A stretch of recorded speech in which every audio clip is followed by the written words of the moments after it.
Hey, hi, I'm John Lucero. I live in Albuquerque, New Mexico.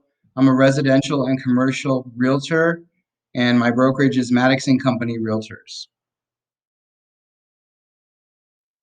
Albuquerque, New Mexico.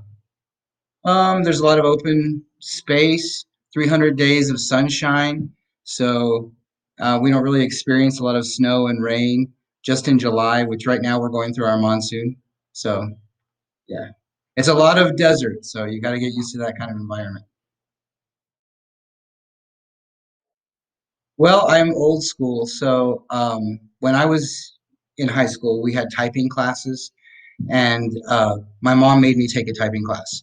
And I really didn't want to take it. And I'm glad I did because I learned to type, FDSA, JKL, semicolon, and it's come in handy now that we have so much technology. I can just go on and type things as fast, really super fast. Whereas when I was in high school, I didn't think it was going to help me at all. So that was something I learned that I didn't think it would work, and it's actually to my benefit. I think what helped me the most in high school was sports. I was on the swim team. I lettered 4 years. I was a team captain, and I had to get up every day and go lift weights, and then go swimming, and then go to class. And then after class, I would have to go swimming again, and then go home and do my homework. And then if I had a job or something, I had to go to my job. So I learned to be consistent in my routine and to always be on time and not miss any of my practices. So that helped me with my where I'm at now uh, because I started so early in the morning. I live that way now. Like I get up at 4:30 in the morning and start my day.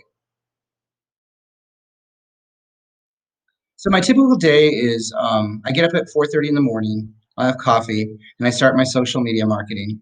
95% of my business is generated through social media. Facebook, Instagram, LinkedIn, uh, Twitter. Twitter's all right, but you've got to be on everything. I go through TikTok, Reddit, and try to find ways to market myself and make myself relevant and consistent to my clients. Then after I go through that, I get ready. I'll go to the gym, work out, and then I'll come to the office and get started. And it just depends on what my schedule's like. Every Sunday, I set a schedule for the week. At the beginning of every month, I set a schedule for the month. So every day I have something on my phone. I go to my calendar on my phone and I look and see what I have to do for the day. And that's usually what I'll get going. I'll get started on, whether it's listing appointments, whether it's showing homes for the day, whether it's trying to keep my files in order, um, trying to create marketing material to keep myself in front of the client, or just reaching out to my past clients and trying to get referrals and letting them know that we still have a relationship, that it wasn't just that short period of time that I worked with them. So that's pretty much what my day is like. And then at the end of the day, I usually go to the gym again. And then I try to I try to cut it off at 6 p.m., 6 or 7 p.m., and not think real estate because if you keep going and going and going, you won't sleep at night and you'll be up all night long thinking about this, thinking about that, on your phone, scheduling more things. So I try to cut it off at 6 or 7 and try to watch something on YouTube, or I just look at TikTok, stuff like that. That's my day. Yeah, so the skills I learned from my first brokerage, I was very fortunate to have three mentors that saw something in me, um, and sat down with me and took the time to teach me to measure a home. That's something that's I think really important, to determine the price of a home and to find the qualities in a home.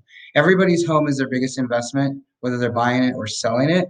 No matter what you think about the home, it's very important to them. Whether you like it or dislike it is not relevant in this business. You just have to look at every home and say, what is the positive of this home? How can I sell this? How can I bring this feature out and sell it? Um, the skills of marketing a home, I mean, pricing a home, that that to me is a lot of fun because you find you have your subject property, which is the home going to determine the price on, and you go within a quarter mile of that home, and you go within the square footage, about around 500 square feet, and you try to find other comparables to that home.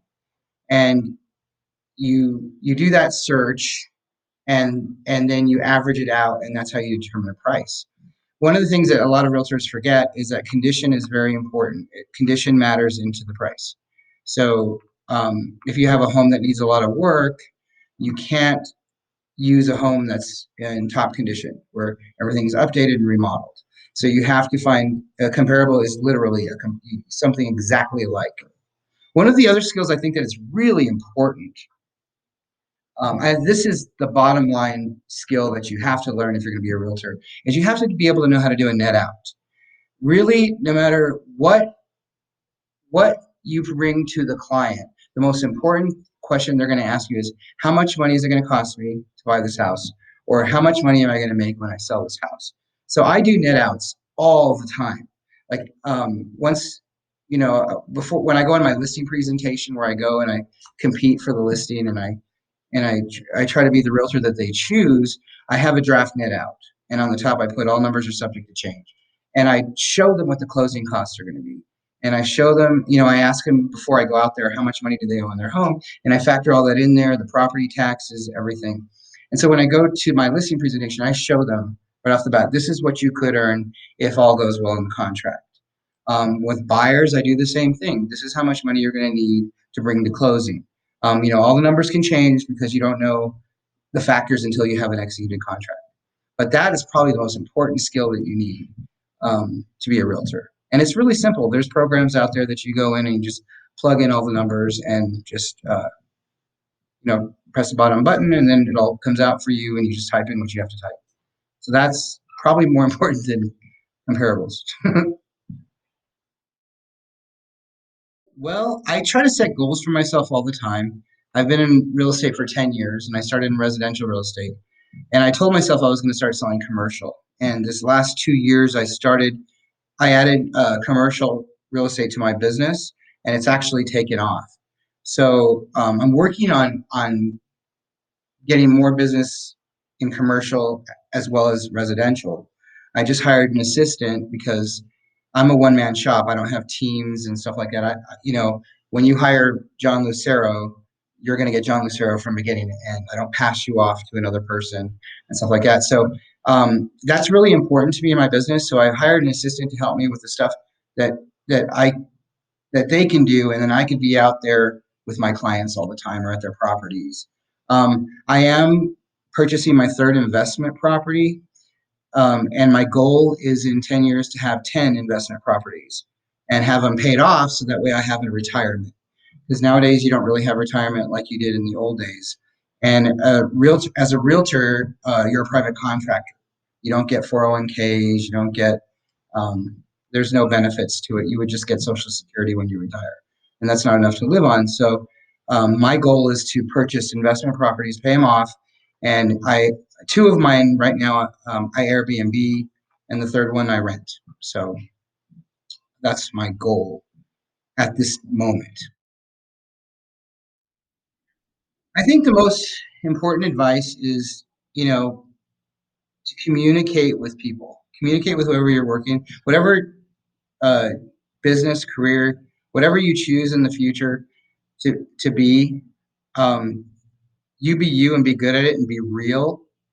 Don't be fake. Don't create something that isn't you. People respond better to a real person, and with faults and highs and lows, people can totally relate to that. And always communicate. Listen to who you're talking to. Listen to what they have to say. And if you don't agree with them, there might, you everybody can't think like you. You always have to sit and listen and try to realize where they're coming from. Because sometimes you'll understand where they're the other side of the fence, and you're like, wow, I totally get why you think this way. I might not agree with it, but now I respect you, and they'll respect you and your thoughts as well when you listen and try to be understanding. So I think communication is so important for your future and to be real.